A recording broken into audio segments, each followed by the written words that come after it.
میں حج پر جانے لگا تو اپنے روٹھے ہوئے باپ کو منایا۔ جب حج کرنے کے لیے پہنچا تو ابا کا فون آ گیا، بیٹا تو واپس آ جا ورنہ بہو مجھے مار دے گی۔ یہ سنتے ہی میں ڈر گیا۔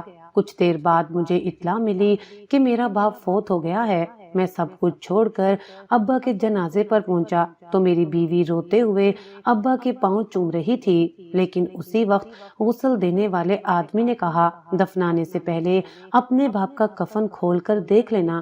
میں نے کفن کھولا تو میرا کلیجہ منہ کو آ گیا۔ میں روتے ہوئے مٹی اٹھا کر اپنے سر میں ڈالنے لگا، کیونکہ میں 2 سال بعد دبئی سے لوٹا تو ابا نے فوراً سے میرا رشتہ طے کر دیا اور بولے، فاروق بیٹا اس بار پہلے میں تمہاری شادی کروں گا۔